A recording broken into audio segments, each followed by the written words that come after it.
What's going on, everyone? Welcome back to the channel.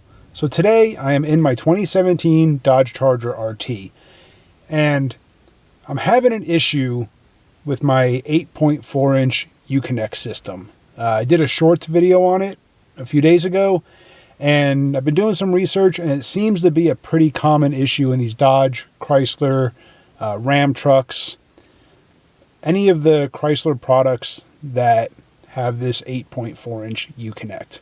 Let me see if I can turn the camera around and show you guys what exactly the issue is. All right, so hopefully this will show up well enough here on the screen, but right here, you can see there's a big bubble from here on up on the screen where the screen is actually delaminating. And what it's causing is actually like phantom or ghost button pushes. There are times this thing will start cycling through radio stations. It's actually made phone calls on its own. It'll jump around between screens. It's really an unsafe condition, for one. Second, it's just stupid annoying. So I'm going to see if I can fix this. And from what I've found, seems like it might be a really simple, cheap fix. So first thing, obviously, is to get this whole gauge cover, this whole dash cover off. So that's what I'm going to do first. All right, so I apologize for the lighting, but in order to get the stereo out, you got to remove this entire gauge faceplate. Now, this thing is held in with just a buttload of clips, so it's in there really tight. You got to be really careful getting it out. You obviously don't want to use anything metal. You don't want to use like a screwdriver or metal pry bars to wedge in between the faceplate here and your surrounding dash area, because this is soft, and anything hard like a screwdriver or a pry bar is going to damage your dash surround. So I have a bunch of different plastic trim removal tools. You're going to want to use these to get in there and just pry this thing loose. There are a buttload of clips. This thing is in there really secure, so there's going to be, takes a fair amount of pressure to get it out. But in order to do this, one of the first things you want to do is make sure your steering wheel is out and down as far as possible, just to give you as much space as you can get to get this thing out. And then you're just going to start using some of your pry tools and find a spot where you can get in here and just try to start prying this thing loose. Like I said, it's going to take a fair amount of pressure to get this thing out of here. So you don't want to obviously rush it, and you want to just take your time working yourself around, trying to find a good area where it'll start popping out. And once it starts popping out, then obviously you can get a grip on it and really start to kind of pull it out. But so you just want to, there we go. Just want to take your time and just use different tools and to kind of help it along. Door closed because it's really windy here today, and I want to get a bunch of wind noise.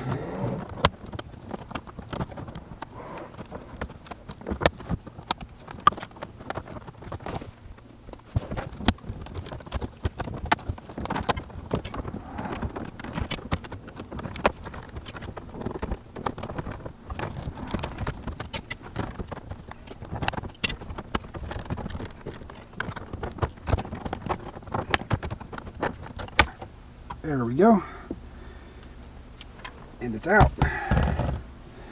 And you can see on the back here, I'll try to get a good shot of this, but you can see on the back just the amount, maybe you can see, it's really dark, just the amount of clips that are involved with holding this thing in place.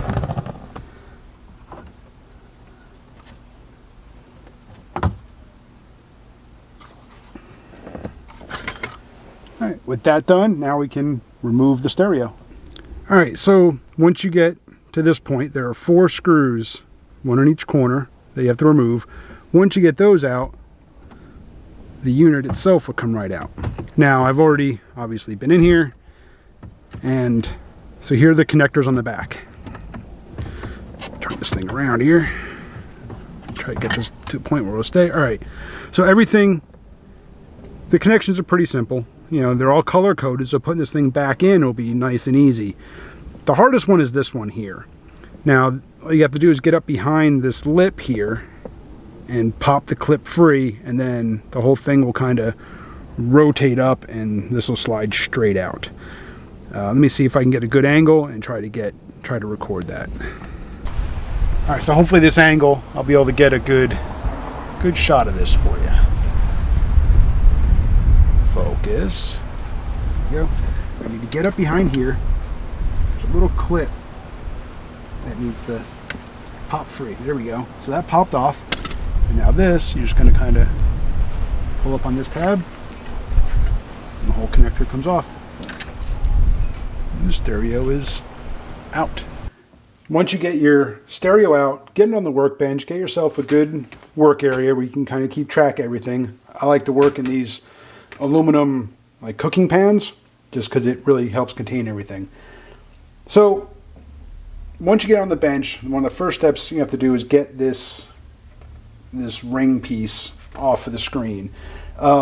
Mine, there is a lot of glue that is oozed out down here at the bottom.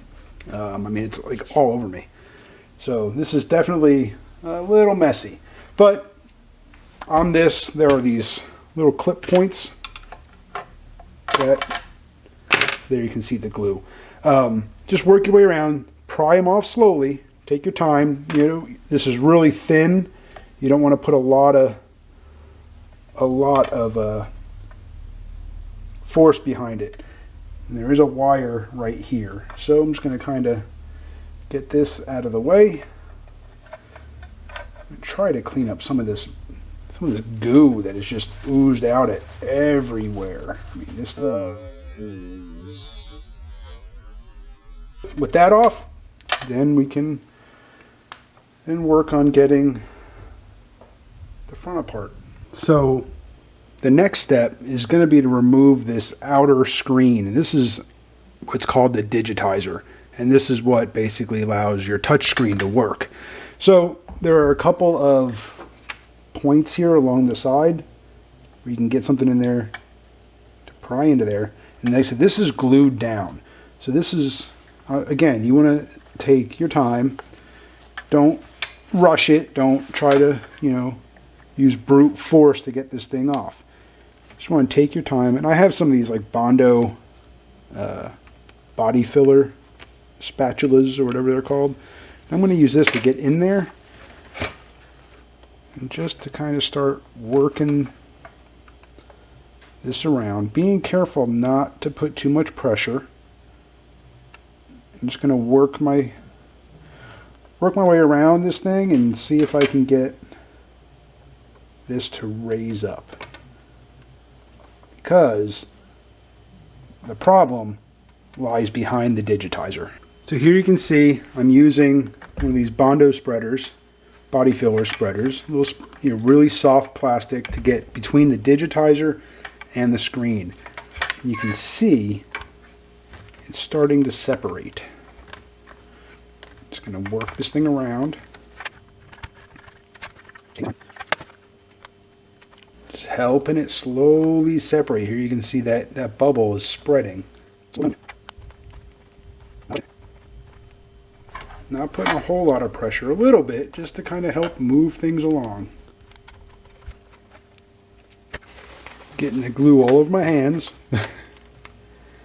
Stuff is messy. It's just oozing out of the bottom here.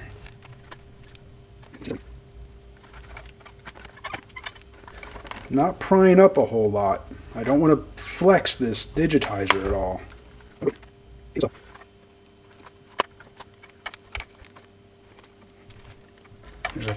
There's a cable right here, a little ribbon cable type thing. Just gotta be careful of that.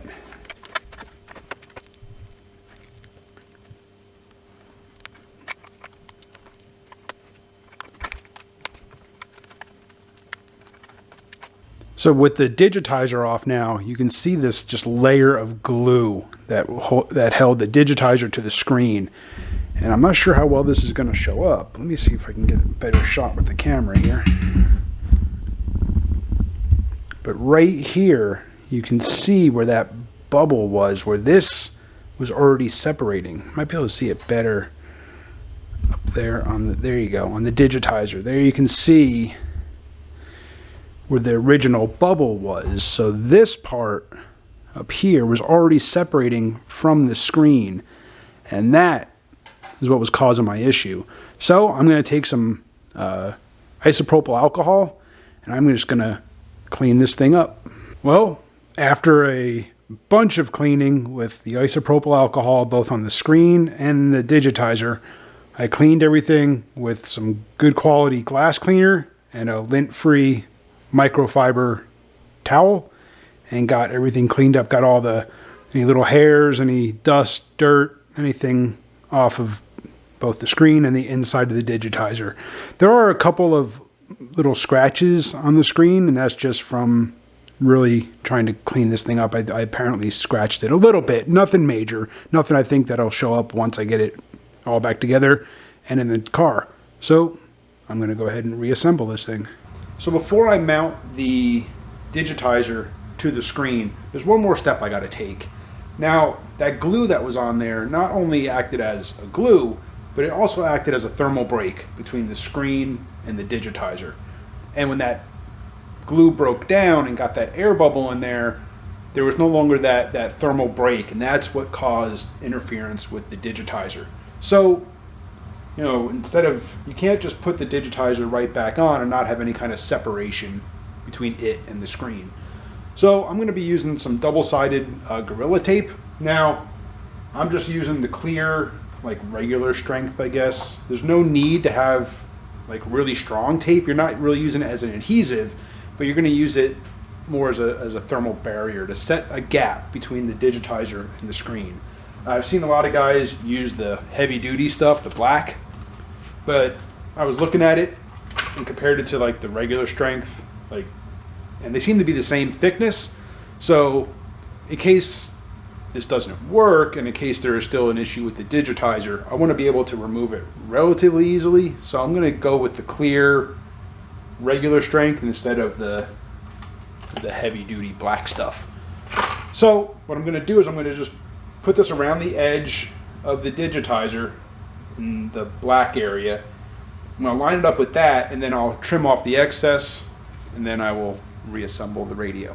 With the tape now installed, I gave everything one final cleaning, and that's why I've been working with gloves on. I don't want to obviously get fingerprints all over the screen and the inside of the digitizer. So I gave it one last cleaning with some good glass cleaner and a microfiber. Now I'm going to remove the film from the tape.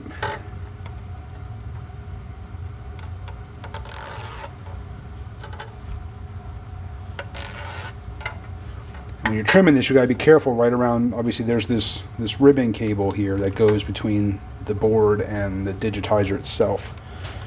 So obviously when trimming around there, I trimmed it out for the notch out around that before I put the tape on. Trying to peel the film off with gloves on is a little bit of a task, but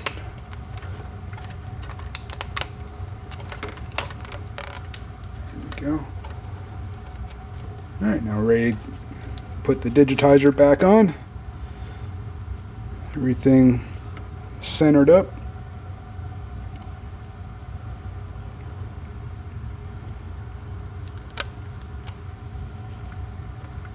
So now the tape isn't really there to act as an adhesive, it's just to act as a thermal break. And we can put the cover back on.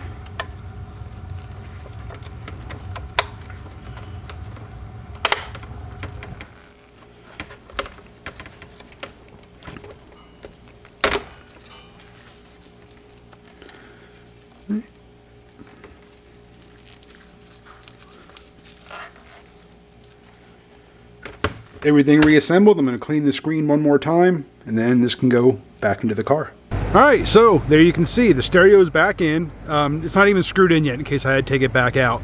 But what I wanted to do was get it turned on, get everything reset so it recognizes that it's in my car. Because these stereos, when you put them back in, they first power up like a factory default, and then they need to then you need to shut down and let it sit for a while and let it basically recalibrate to the car.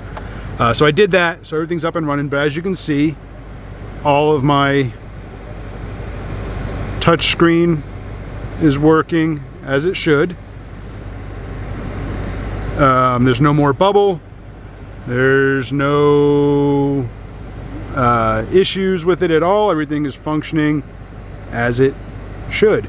And you can tell, you know, I hate to have to say this, but this is my original digitizer. There's no YouTube magic here that I replaced a part and claiming that all I did was clean it and it works. This, you can tell, you can look and see, you know, it's just it is a worn screen. So I think this actually overall cost between the isopropyl alcohol and the Gorilla Tape, less than $10. Instead of spending, you know, close to $100 on a digitizer, $500 or so for a stereo, or $1,500 on up for the dealership to replace everything. I did it all for $10 and what, 3 hours of cleaning, really? I mean, the cleaning was the worst part because that glue is just a mess. But, you know, for 10 bucks and a few hours of my time, everything is working. And maybe you can hear it, I'm not sure. I have the heat blaring in here right now because I wanted to make sure that, you know, letting this thing heat up wasn't going to cause any issue with that thermal break between the screen and the digitizer. I wanted this thing to get hot and make sure that it would function going from cold to hot.